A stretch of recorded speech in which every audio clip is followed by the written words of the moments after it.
Welcome all, welcome to this lecture of object-oriented programming. Today we will continue with Unit 5, that is object-oriented thinking.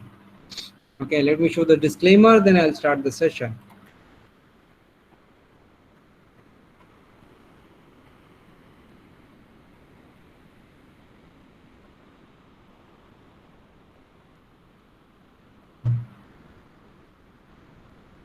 Okay, so let's start. This is Object-Oriented Programming 1, Unit 5, Object-Oriented Thinking. We have already seen how to design classes and how to work with objects, right? But now we'll see how to think in object-oriented programming. Okay. So basically, let's start with two major functionalities or two major properties of object-oriented programming. One is the class abstraction, and another is the encapsulation. Okay, so class abstraction basically is nothing but separation of class implementation from the use of a class. Okay, so what you do is you basically hide the implementation details. Okay, and in abstraction, what you make is you abstract a real world object into a software object. That is what is class abstraction. Okay, so this is nothing to do with abstract data type. Please remember that thing. Okay. Second thing is the details of when the details of the implementation are hidden, that thing is called as class encapsulation. Okay, when the details of basically the variables and all the things are encapsulated and hidden from the user, that thing is known as class encapsulation. So it's like encapsulating something, or uh, you might be knowing what is a capsule, right? It covers something, it covers what is inside it.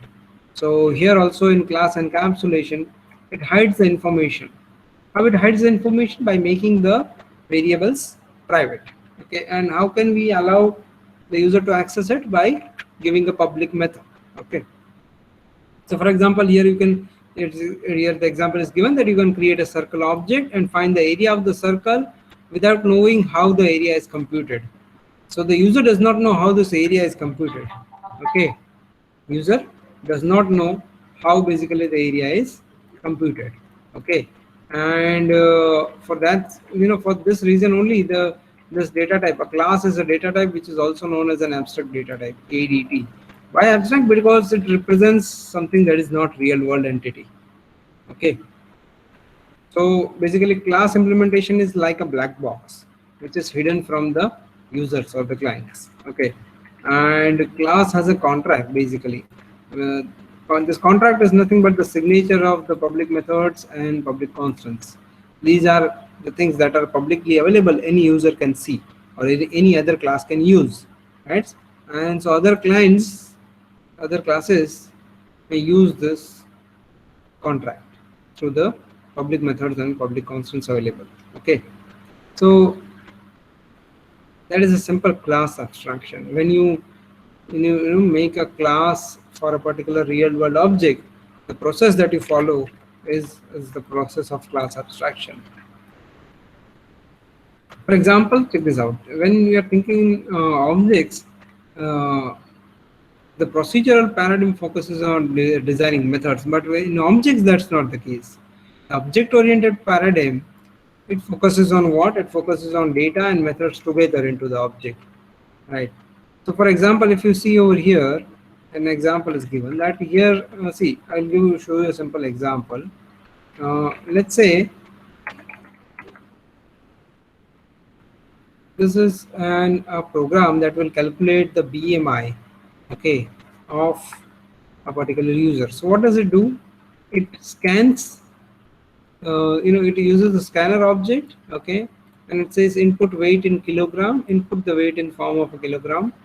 User enters it, it reads the value of the weight, then it asks input the height in meters, and user enters that and also reads that, and then just calculates the BMI by formula, by this formula, weight divided by square of height.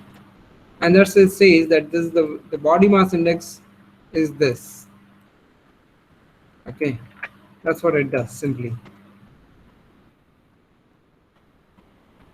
For example, here we have this this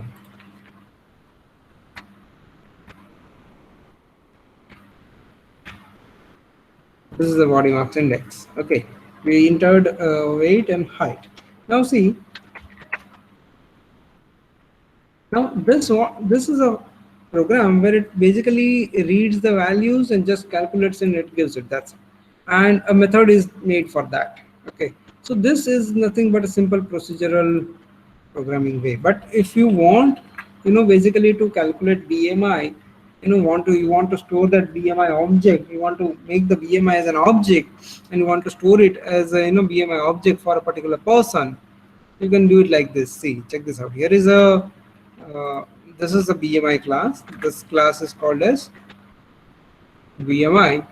It has got, you can see, all the variables have been made as private. This, for example, the name of the person for whom the EMI is being calculated, so BMI is being calculated, the age of the person, weight and height.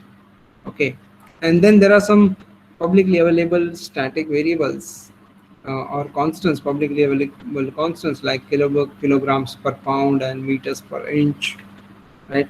Then it has got a BMI, and we can say this is what this is parameterized constructor, okay, which assigns the name, age, weight and height to all these variables of the object.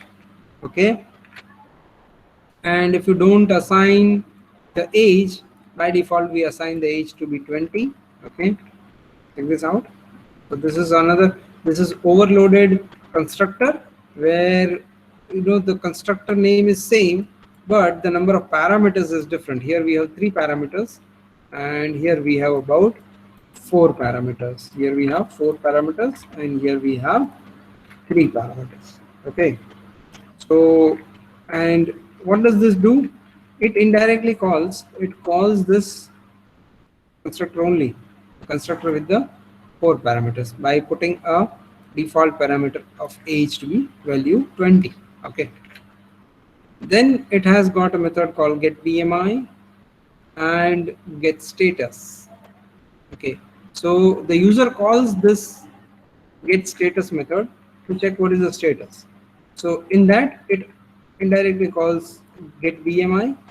Okay, it calls get BMI method, which calculates the BMI and returns the value of the BMI. Okay, and then we check whether the BMI is less than 18.5, then we say the person is underweight. Otherwise, if BMI is less than 25, then we say it's normal, and if BMI is less than 30, then we say it's overweight, else we say obese. Okay, so, and then we also have the getter and setter methods for the private variables, for the name, age, weight and height. So we don't need setters over, we don't need the setters over here, because why we are not giving setters? Because we are already giving the constructor to set the variables. Okay, you can provide setters also if you want. And this BMI class will now be used, the object of this BMI class will now be used in this use BMI class, in this class called as use BMI class. Here what do? We say new BMI, the name of the person, the age of the person, then we give height and weight. Okay, so this is what we give, right? And accordingly, an object is created, and on that object it displays the name, says the BMI for this particular name is this, get the BMI, and then also displays the status, what is the status for that particular person. Okay, so I leave it to you people to try this out, try this program, use BMI class. Okay, and try to give me a pull request for this class on the repository. Okay, this is BMI and BMI class. Okay, so who will give me the request for these 2 classes basically? Yes, see, it should be in unit 5, it should be under the it should be under the package called unit 5. Okay, make sure you put it into this unit 5 and give me a request for this particular unit 5 package only. Okay, so that was about BMI, right? So this is how we basically think about objects. Okay, this is just an example. Now there are something called as class relationships. Okay, class relationships basically, when do we need, when we are designing classes, we need to explore the relationship among different classes. Okay, and there are various types of relationship among classes, like there is association, there is an aggregation, there is a composition, and there is something called as inheritance, right? So these are four different types of what? These are four different types of the class relationships. Okay, so the association basically is a general binary relationship that describes an activity between two classes. Okay, and it's a very general binary relationship. Okay, and so example is given over here. For example, a student taking a course is an association between the student class and the course class, and a faculty member teaching a course is an association between faculty class and the course class. You can see over here the association is shown over here. Student takes many courses. So it will be like here you can see minimum 5 to 60. Minimum is 5, maximum is 60, right? So minimum 5 students can take a course and maximum 60 students can take a course. That's what we have highlighted. And here star means many students would be taking the course. A student would be taking many courses. Student would be taking many courses, right? And then we have faculty. Faculty acts as a teacher who teaches a particular course, and you can see that a faculty teaches either 0 or up to 3 courses, and a course is taught by one of the faculties. That's what the relationship is given right now. Okay, so basically UML diagrams are used. Okay, UML diagrams are used to show that a student may take any number of courses and the faculty may teach at the most 3 courses. Okay, so these are the example of UML diagrams. Student is a class, a course is a class, okay, a faculty is a class, and these are the relationships. Student takes a course, faculty teaches a course. Okay, and there are some constraints given on it, right? These are some of the constraints given on the relationship. Okay, understand? So basically UML diagrams are used to show this particular thing or this relationships, right? And what are the constraints on it? The constraint on it says that a student may take any number of courses, which was denoted by star, right? Then a faculty member can teach at the most 3 courses, which was denoted by 0.3, and a course may have 5 to 60 students, which was denoted by 5.60, right? The first one, the faculty teaching at the max 3 courses were denoted by 0.3, right? So this, the number before the dot means what? It means the lowest number of objects associated, and this number on the right hand side of dot means it is the highest number of objects being associated. We can say minimum 5 students may take the course, maximum 60 students may take the course. The course is taught by only one faculty member.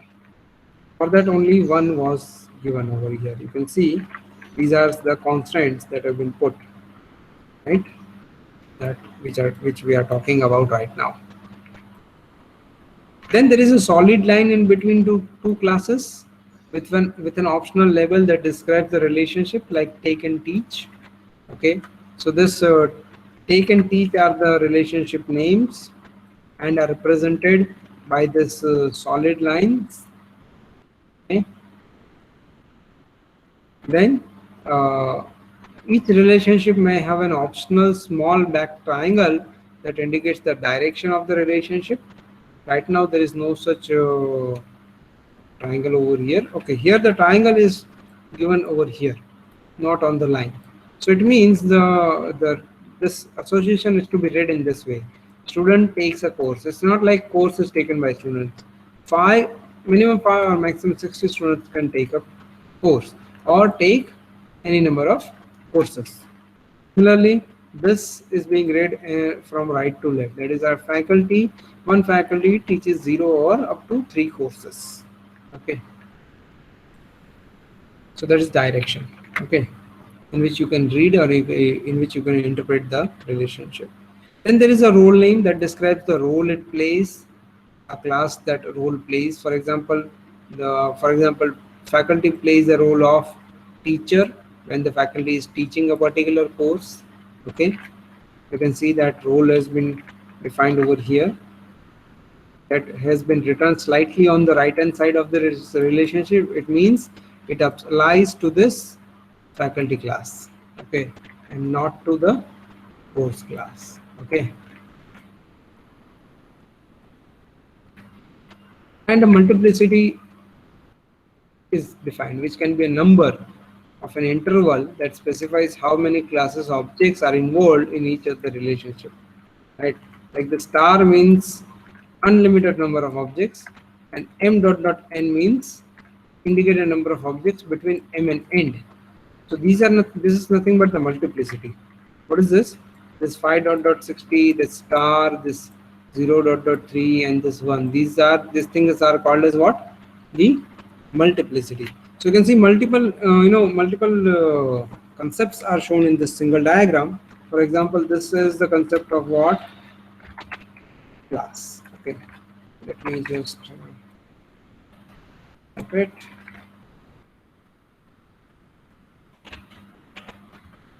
This is what? This is the class. Again, this is the class. Again, this is the class.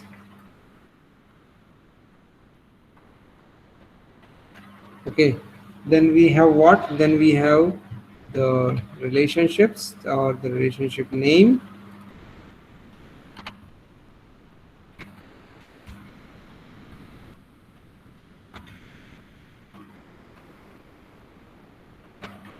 This is the relationship name, take and teach. Okay, then you have got the direction.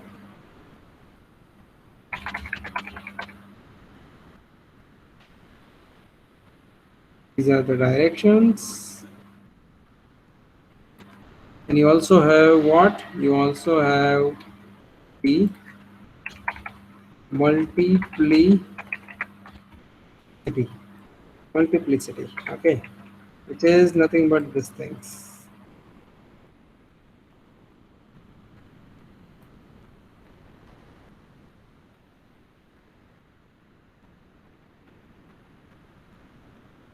These are various multiplicities.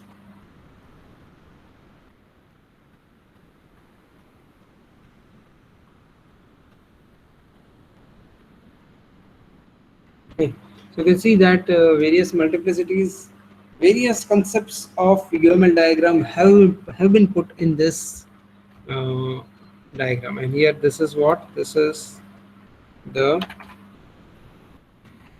role name. Okay, so multiple concepts have been put into a single diagram. Okay, and those have been explained over here. Okay, those have been explained over here. What kind of relationships have been used in this class diagram? That's what this particular slide explains you. Okay, so we have seen this one example of association. Now let's see the example of aggregation. So there is something called as aggregation and composition. Okay, there's a slight difference between the both. Aggregation is a special form of association that represents an ownership. Represents what? It represents an an ownership relationship between two objects. Basically, it is nothing but a has a relationship. If an object has another object inside it, that is called as an has a relationship, which is represented by aggregation and composition. So see, if the owner object is called as an aggregating object, if this is the outer object and this is the inner object, so the outer object is called as what? This is called as the aggregating object. Okay, this is called as the aggregating object, and it is also the class for that is also called as an aggregating class, and the subject object which is inside is called as an aggregated object. That is, this one is called as an aggregated object, and its class is called as an aggregated class. Okay, so and if an object is exclusively owned by an aggregating object, if the object exclusively owns that object and no one else owns that particular kind of relationship is a composition. Okay, so check this out. Here each student has only one multiplicity, that is address. You can see that a student class is there which has got an address object inside it, right? So now a student class can also have address, and some other entity like faculty also can have an address, right? So it's not like that this address is associated with the student class only, right? So address is an object which is covered by the student object. You can see there is like 1.3 and 1. So you can see it says that a student can have one address, and an address can be associated to at the max 1 or 3 students. Okay, and there is a name. Name is an object. We have created name as an object. Now here the student class itself has the name object, and this name object is not declared outside the student class. It is being declared inside only and being used inside only. It is not being accessed outside. So that kind of relationship makes for composition. Okay, so it's like something like this. Check this out. It's something like this, where basically you have a class which is a student.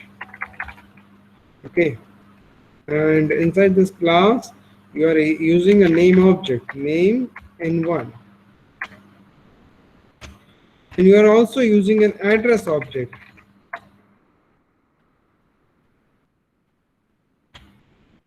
Okay.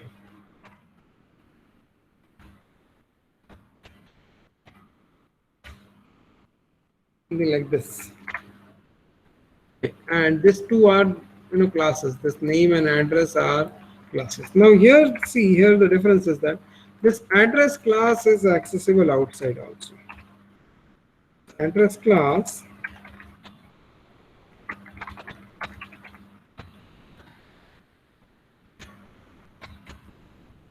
is accessible outside this student class. Okay, so it is basically defined outside the student class, but this name class may be defined inside only, inside this student class only, and its object may be used over here. So that kind of relationship that the name has is called as composition, and the one that the address has with the student is called as aggregation. So it's not like that the address object is not accessible to other objects and only to student object. No, it's not like that. It is accessible to other objects also. The student can have an address object, right? And each address can be shared up to 3 students at the max, right? And a student has one name, and the name is unique for each of the student. So that's why the name object is, you can see, it's unique, and it is one-to-one relationship only. A student has a name and the name is unique for the student. Okay, this is an example of aggregation and composition. You understand the difference between aggregation and composition? There is a very slight difference between aggregation and composition.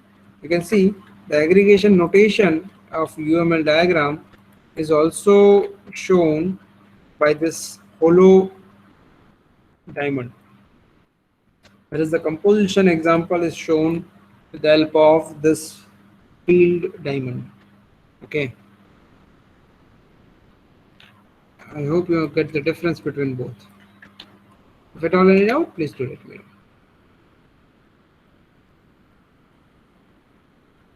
Okay, now you may ask, how would we basically, put, how would we access the primitive data types as objects?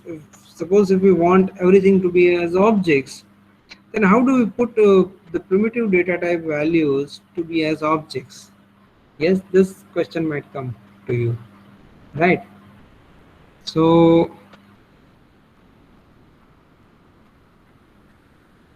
check this out. For primitive data type values to be stored as objects, we have something called as the wrapper classes. Right. So basically, we know that a primitive type value is not an object, but it can be wrapped. It can be wrapped in an object using the wrapper classes available in Java API. Okay. So using this wrapper classes, we can process primitive data type values as simply objects. So for example, here an integer variable can be wrapped into an integer class. A double variable can be wrapped into a double class object. Okay, you can see here the data type name is int, right? The data type name is int, whereas the class name is integer. Similarly, here the data type name is double, there is the class name is double with capital D. Because it's a class, it starts with capital character. Similarly, for char we have data type, for data type char we have character class. Okay, so these are some of the, these are the 8 data types. Okay, boolean, character, double, float, byte, short, integer, and long. These are the 8 data types for which basically the wrapper classes are available.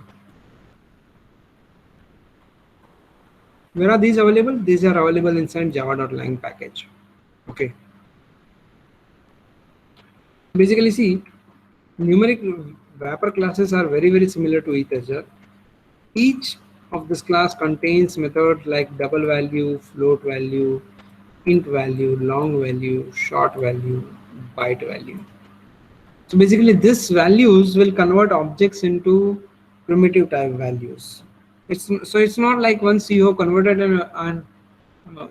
once you have converted a primitive type data type value to an wrapper class object, you cannot go back. No, it's not like that.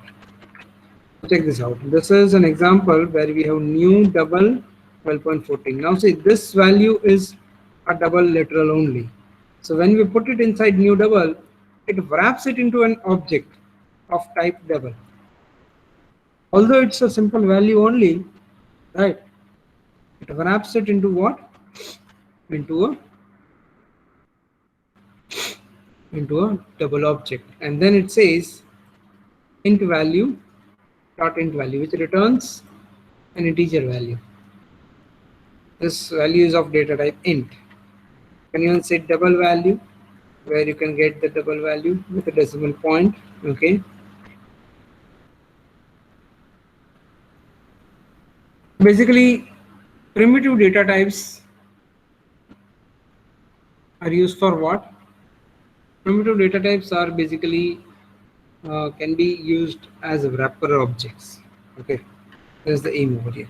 So what we can do is we can construct a wrapper object from either a primitive data type or from a string also.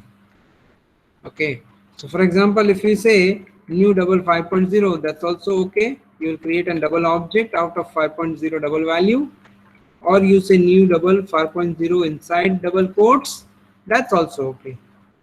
And if you say new integer 5, that's also okay, because here this is int value which is converted into an integer object.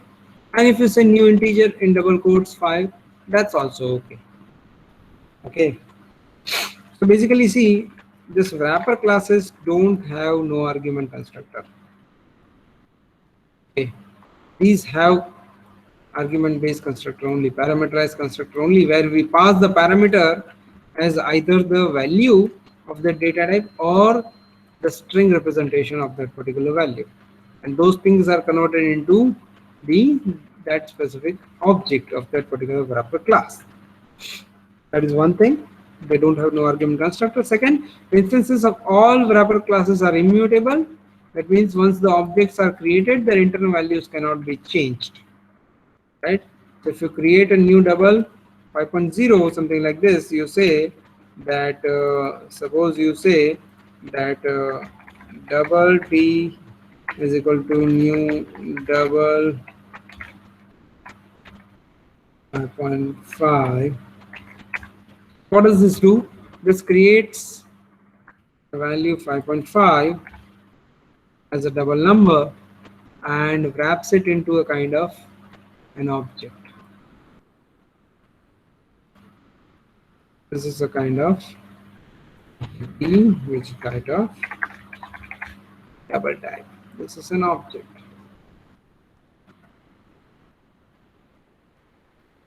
Okay, and it has got value as this 5.5. Right?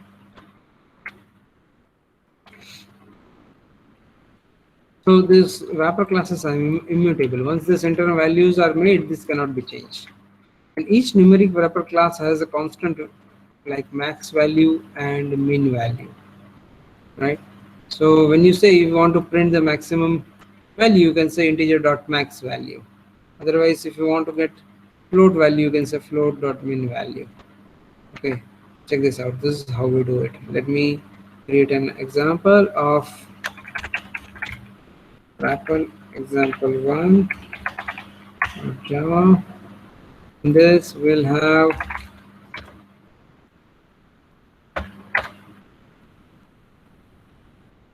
what will have an example of this. We'll say system dot out dot println integer dot max. So you can see these are the max values which will get printed, right? Similarly, we can check out for the min value. The min and max values can be for an integer class. So this is the minimum value, this is the maximum value. Okay. Let's see, these are the minimum values possible for an integer object. If I take this value and I say integer I is equal to new integer, and this is the value. Now see what it says, this is depreciated. This thing has been depreciated since version 9. Okay. Instead of value of method is generally better choice, as it is likely to yield significantly better space and time performance. So this value of method takes the value and it returns to an integer object. So you can say something like this. Remove this integer dot value of this particular value. Not like this. This is a static method, right? So it's simply this integer dot value of this. So what does it do? It reads this integer value, wraps it into an integer object, and gives it to this I variable, right? And then you can simply display it out. Then we say I. That's it. It simply displays the value that we have put over here. You can see that's the same value, right? So this integer and all these wrapper classes are basically used to wrap the primitive type values. Okay. So this is one of the new method that we have learned, value of method. Why? Because that older way of creating an integer, creating a wrapper object using its constructor has been depreciated, right? And see, these values will in turn return you the integer values. So if I say int j is equal to I dot int value, okay, and we again printed j. Let me do one thing. Let me just say -1. This integer value will be put over here, and then this expression will reduce 1 from it. And let's see what will be the value of j then. You can see the value of j is 1 less than the i's value, right?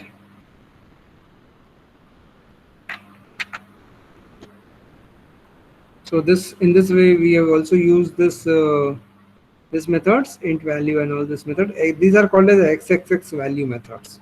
What are these called as? These are basically called as the xxx value methods. Similarly, we have value of method, right? And similarly, we also have parse xxx methods. So these two are very useful methods. Xxx value method does what? It gets the value from the, so see, this is what happens. Basically this parse xxx values converts the primitive value to what? Primitive value to the object, wrapper object. Okay, and this xxx value converts the object value to the primitive value.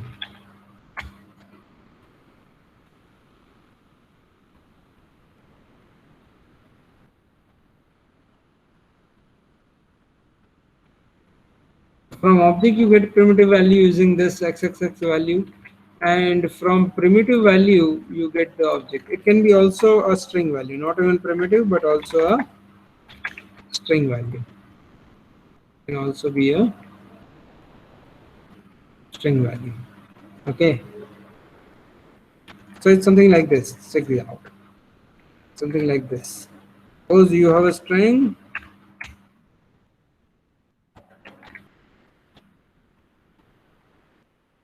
Suppose you have a string 2.5, right?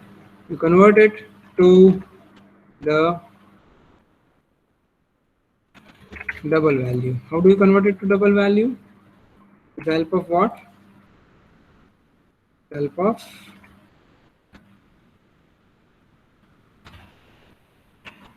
parse double method, right? With the help of parse double method, you convert this string value, which is having a 2.5, which is a double number, into double, right? And using this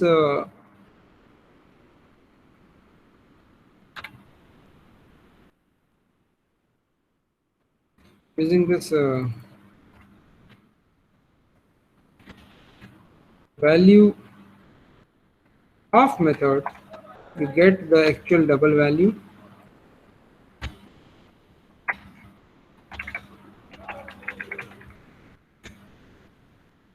Okay, you get the actual double value.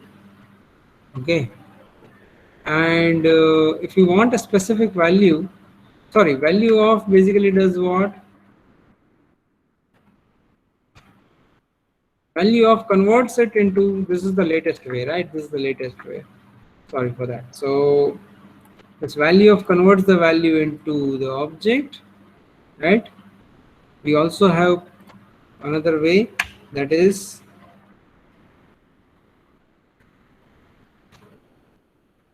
do it here. Integer k, and let's say here we have another method, that is, if this is a string type, we can say parse int, this is the string. Now if you print value of k over here, it will be the same. We have to do it like this: integer dot parseInt. Okay, it's not simply parseInt method, it's integer dot parseInt.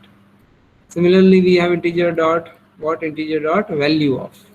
So we have two methods: parseInt, which can do what? So this is basically the parse xxx method, which can convert a string.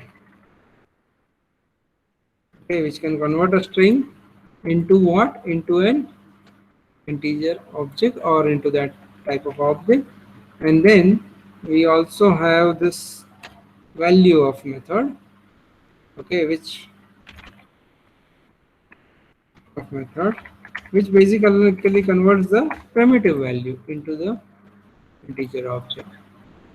Okay, so you have two things: one is the integer object, one is the primitive value, which can be converted into an integer object with the help of value of method, which is static method of integer class. Okay, and similarly you have parse xxx method, like this integer dot parseInt, which is also a static method of integer class, where you can provide the string, and that string gets converted into an what? Into an integer object. Okay, that string first gets converted into an integer value. That integer value gets wrapped into an integer object. Okay.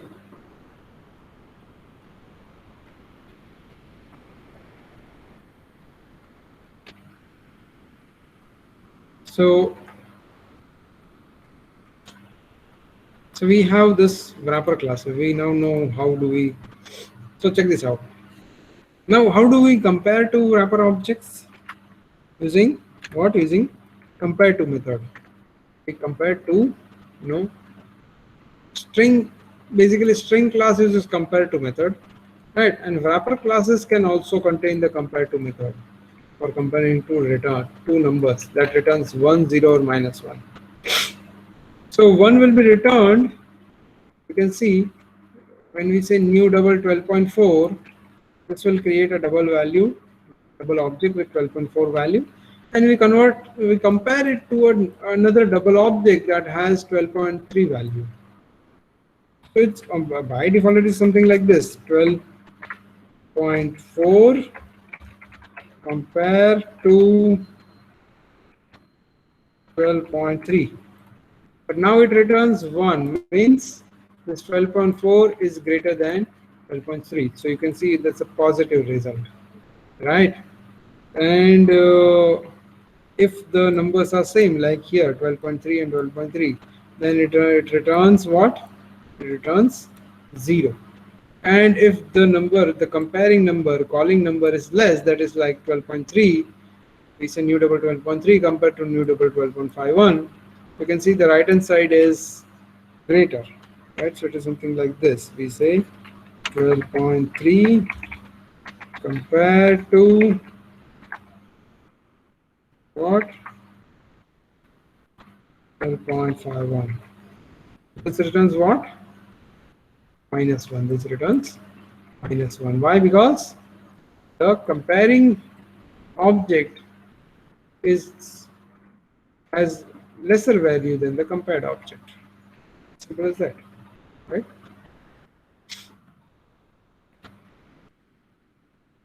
We have seen the static method value of, which also, now see, value of also has a string. It can also access string.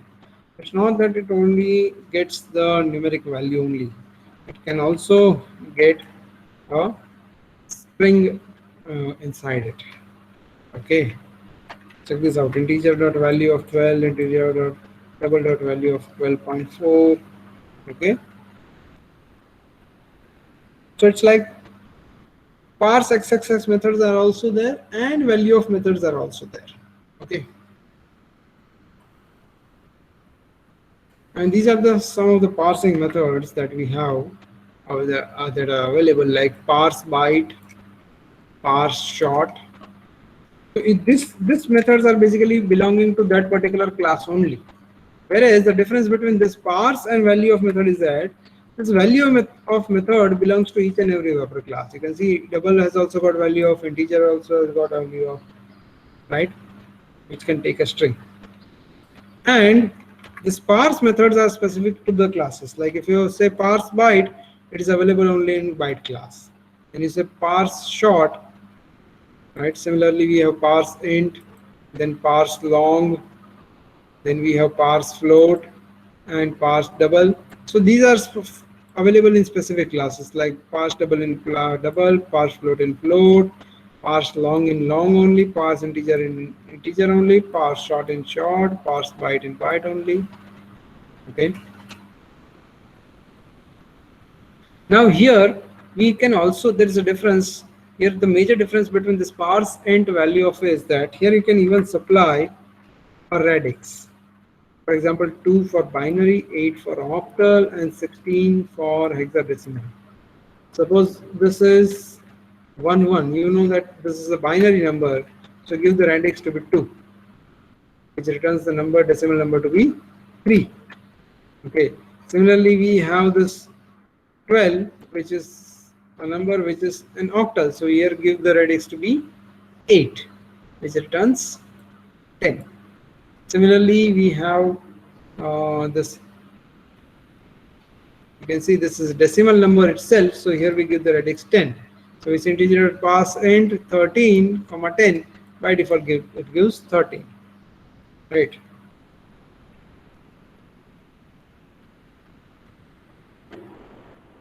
And then we have integer.parseInt 1a. Now we say that this is basically a hexadecimal number, so we give the radix to be 16, so it converts it and gives it the number 26. Okay. So now we know that we can parse basically a string that is having binary numbers inside it, that is zeros and one, using this integer.parseInt and the value to be, the radix to be, for it to be, needs to be 2, right? By default the radix is, for this integer parseInt method, by default the radix is 10, which represents the decimal number. Okay, so that's the biggest difference between parseInt and value of. See, value of can take a specific value and can convert it into that particular type of wrapper object. That value can also be inside the string, that is inside double quotes. Whereas in this parseInt, it can take the string, it can take the string representation of the number and also the radix. Okay. So those are some basic differences between value of method and parsing method. Okay.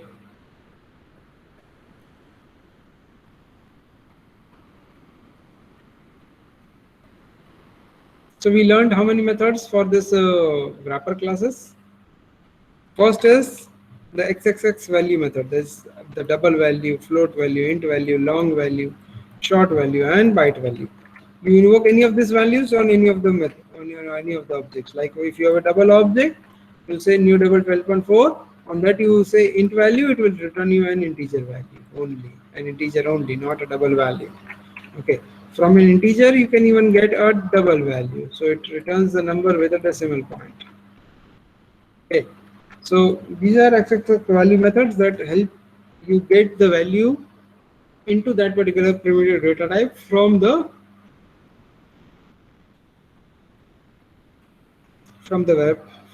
wrapper class object. So see, this is one method. Second is compare to and value of method. Okay, value of will convert the value or a string into that particular object, and similarly we have parse XXX method, right?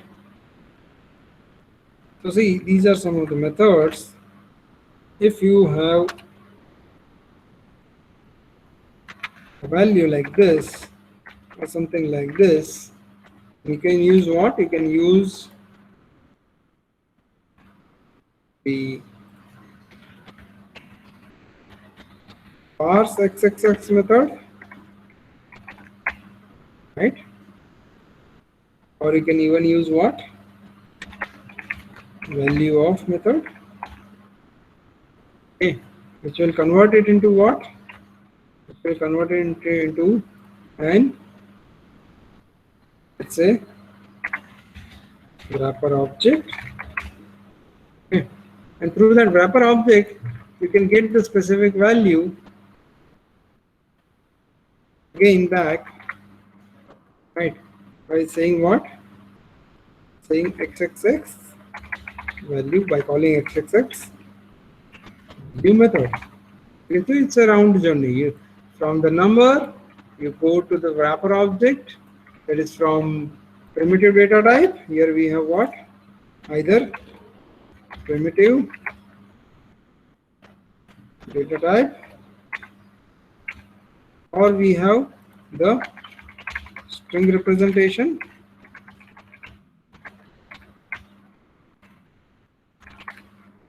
Either we have what?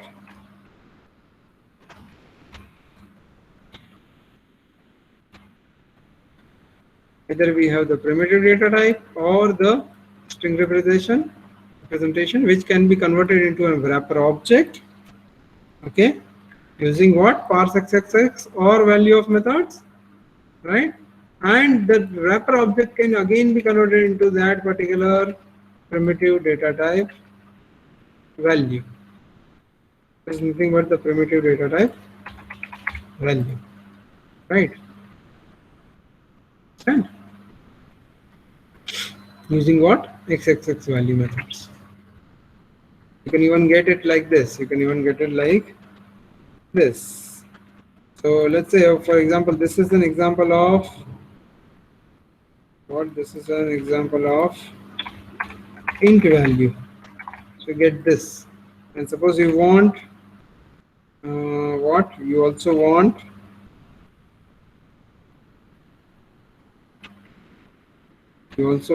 it like this, 12.0. And you may want to do what? You may do something like this. You may say double value on the wrapper object.